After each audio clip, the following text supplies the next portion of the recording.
नमस्कार प्यारे छात्रों, आप Rajkumar Patel sir YouTube channel पर हम पढ़ रहे हैं निदानात्मक कक्षा हेतु मॉड्यूल विद्यार्थी अभ्यास पुस्तिका आठवीं कक्षा 9वीं की विज्ञान विषय का अध्याय 4 का नाम है परमाणु संरचना।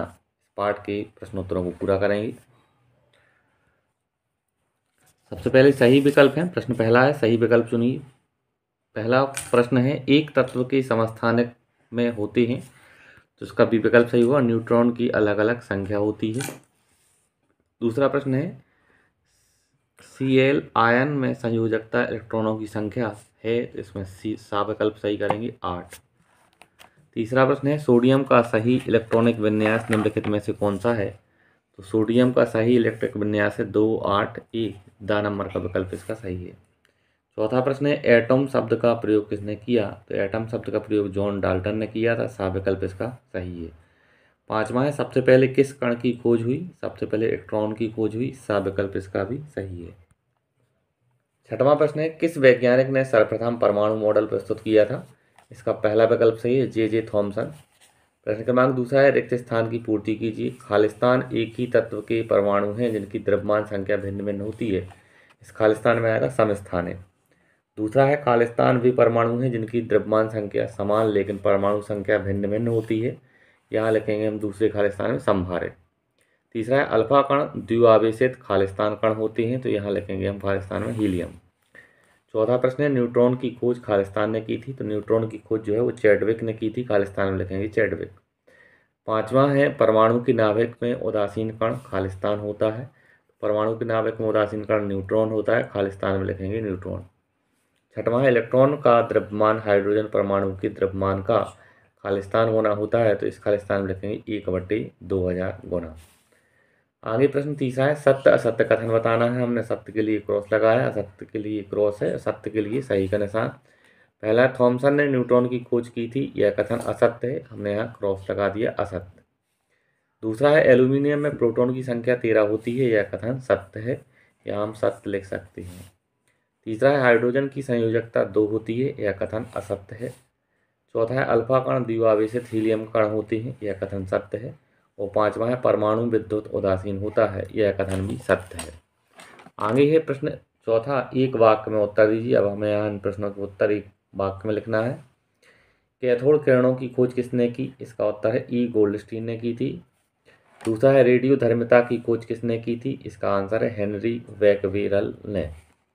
तीसरा है, परमाणु की नाभिक की खोज किसने की थी? तो परमाणु की नाभिक की खोज रदरफोर्ड ने की थी।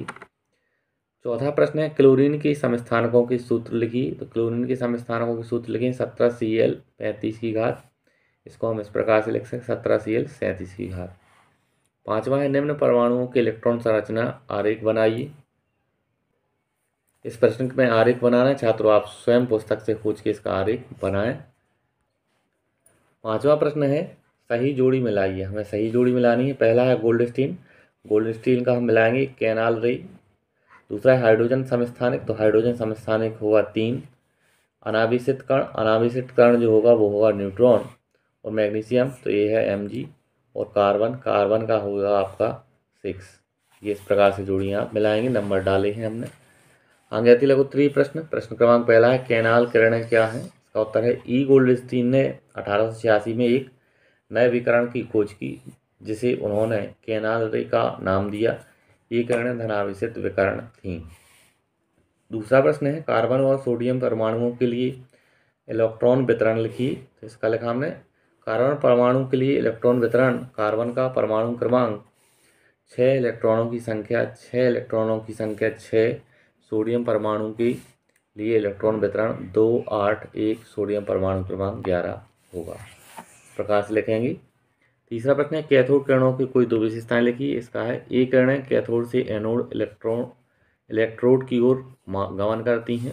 दूसरा है, ए किरणें ऋणावेशित कणों से मिलकर बनती हैं जिन्हें इलेक्ट्रॉन कहते हैं।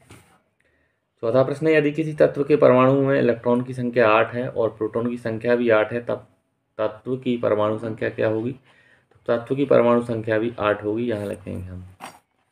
आगे लघुत्तरीय प्रश्न है। प्रश्न पहला है, समस्थानिक से आप क्या समझते हैं? हाइड्रोजन के समस्थानकों को लिखिए। हमने लिखा, वे तत्व जिनके परमाणु क्रमांक समान तथा परमाणु भार भिन्न भिन्न होते हैं, समस्थानिक कहलाते हैं। जैसे क्लोरीन के 2 प्रमुख समस्थानिक हैं, 17Cl35 व 17Cl37। ज्ञात है कि इनमें दोनों ही समस्थानिक के परमाणु क्रमांक 17 हैं, जबकि परमाणु भार क्रमशः 35 व 37 है।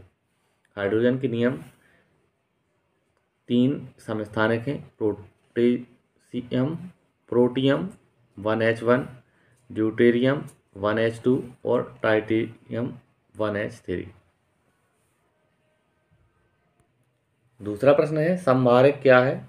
इसका उत्तर है वे तत्व जिनके परमाणु क्रमांक भिन्न तथा परमाणु भार समान होते हैं समभारक कहलाते हैं। जैसे 18Ar40, 19K40, 20Ca40। इस प्रकार से आप इसको लिखें।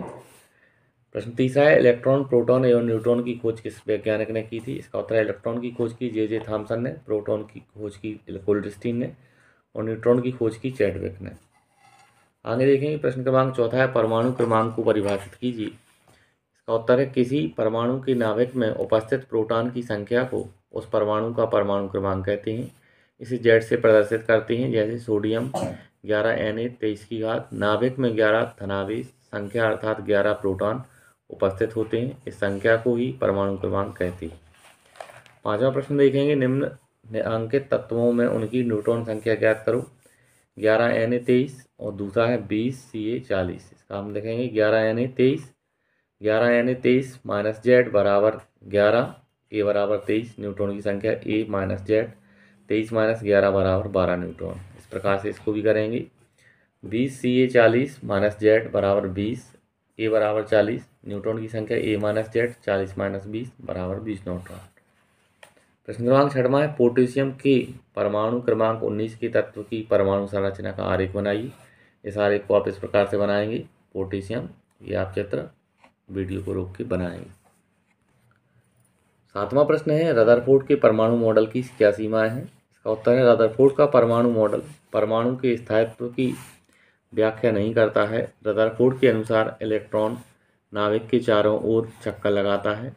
इलेक्ट्रॉन ऋणावेशित कण हैं जो अपनी कक्षा में गति करते हुए लगातार ऊर्जा का ह्रास विकिरण द्वारा करेगा तथा उसकी कक्षा छोटी होती जाएगी। अंत में वह नाभिक में गिर जाना चाहिए, जबकि ऐसा होता नहीं है।